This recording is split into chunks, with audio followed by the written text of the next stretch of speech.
Okay, for this problem I needed to show you the picture, so I'm going to be moving the camera around just a little bit. And when I say camera, I mean my phone, so bear with me here. So for number 34, lesson 8.9, this is an extended problem solving, so we have a little bit of work here to do. It says you have 48 square feet of paper to use for making kites. You want to make the two types of kites shown below, kite A, kite B.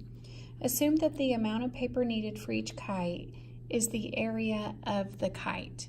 All right, so we're going to have to find the area for this and the area for that.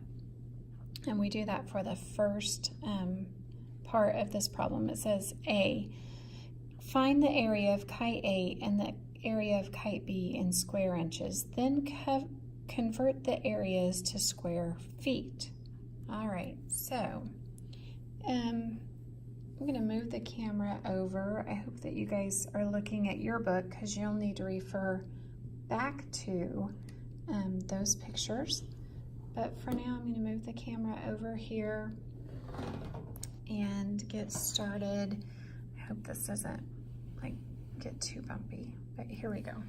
All right, so for kite A, you'll notice that kite A looks like it has 4 triangles. The top 2 triangles are exactly the same size. The lower 2 triangles are exactly the same size. To find area, we know it's 1/2 base times height, the area of a triangle. And since we have 2 of those triangles, we would take this times 2. But when we do that, when we take it times 2, guess what? The 2 and the 1/2 cross out. So we're just going to have base times height for the top 2 triangles and then base times height to the bottom for the bottom 2 triangles. Okay, so for the top 2 triangles, the base is 9 and the height is 12. And again, we're already finding it for both of the triangles when we took it times 2. So 9 times 12 is 108 inches squared. All right. Put this over where you can see it a little bit better. All right, so there's kite A. And we're going to have to convert that into feet, but let's do the bottom part of kite A. So we have the base times height of the bottom 2. Our base, again, is 9. Our height is 20. 9 times 20 equals 180 inches squared. We're just going to add these 2 together to get total area, and we end up with 288 inches squared. All right, we need to convert this into square feet. And so in order to do that, we need to think about how many square inches equals a square foot. So let's just pretend that this is 1 square foot. It's 1 foot by 1 foot, right? But that is 12 inches by 12 inches. So 1 square foot, 1 foot squared equals 144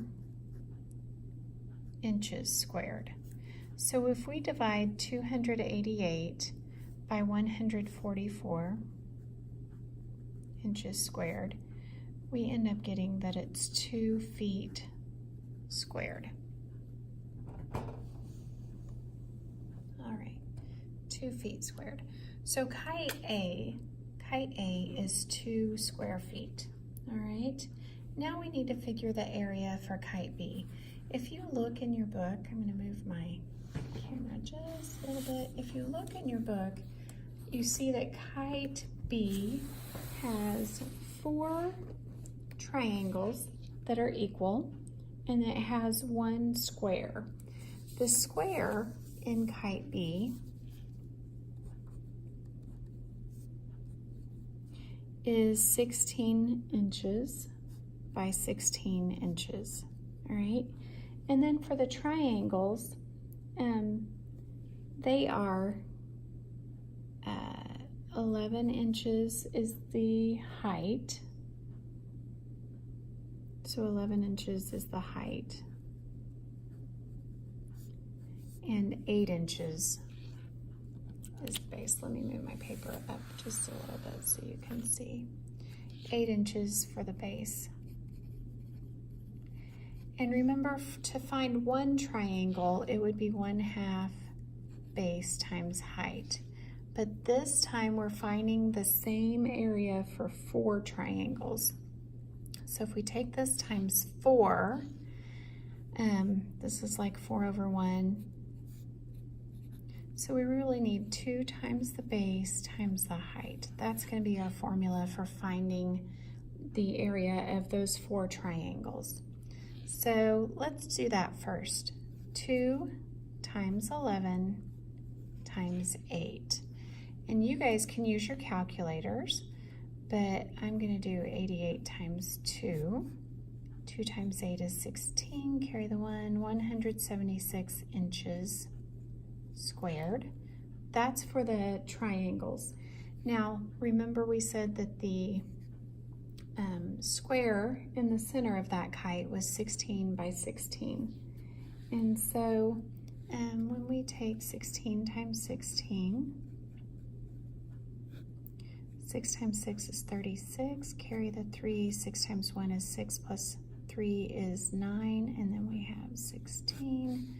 So our area is 256 inches squared in that square. We're going to add the 256 and the 176 inches together, and that equals 432 inches squared. But remember, we have to do this in feet. We found out in part A that 1 square foot equals 144 inches squared. So if we divide 432 by 144, and for this one I'm actually going to grab my handy dandy calculator because that'll make it a little bit faster. 432 divided by 144 equals 3. So our answer is 3. So kite B is 3 feet squared. All right. And so we have calculated the area of both kite A and kite B. B says graph. Write and graph an inequality describing how many of kite A and kite B you can make. Let x be the number of kite A and y be the number of kite B. We need 2 square feet for kite A, so that's going to be 2x. We need 3 square feet for kite B, so that's going to be plus 3y. And we were told that we have 48 square feet of paper. So this is going to be less than or equal to 48. This is our equation for part B. Now we need to graph that. So I'm going to get a clean piece of paper here.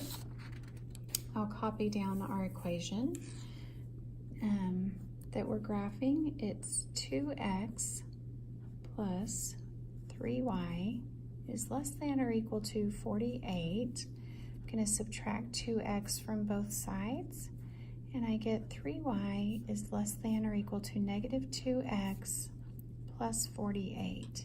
Now I'm going to divide both sides by 3, and I get y is less than or equal to negative 2/3 x, and then 48 divided by 3 is 16.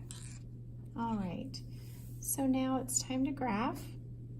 And again, for this graph, we only need quadrant 1. We're not going to have a negative number of kites, right? So y represents those kites that look like kite B, and x represents the kites that look like A.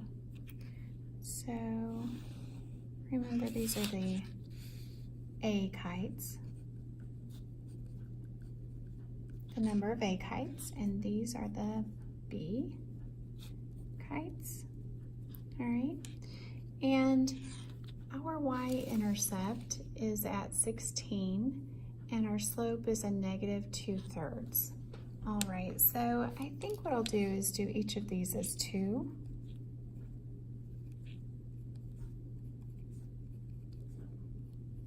All right, and I'm going to do these as 2 as well.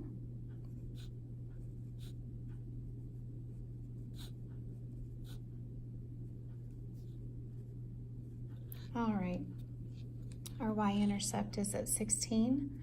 Our slope is a negative 2/3, so down 2 and over 3. It's going to be right there in the middle.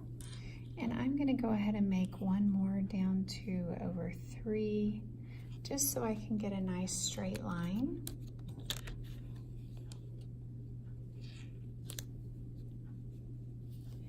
And in order to get it nice and straight,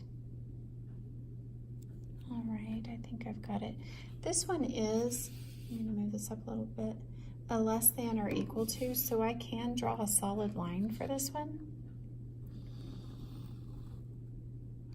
And since it's less than or equal to, we're talking about the area that is underneath that line. So we would lightly shade in all of this area down here.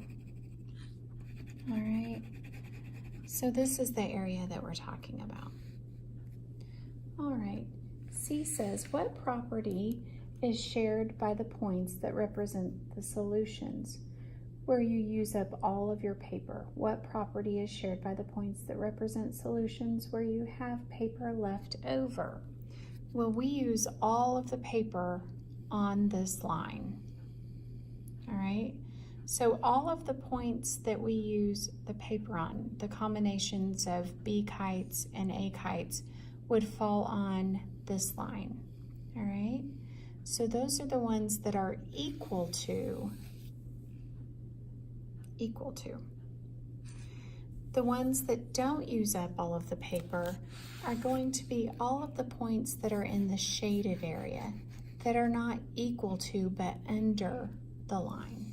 All right, and so the ones that use up all of the paper we have, all 48 square feet, are going to be on the line.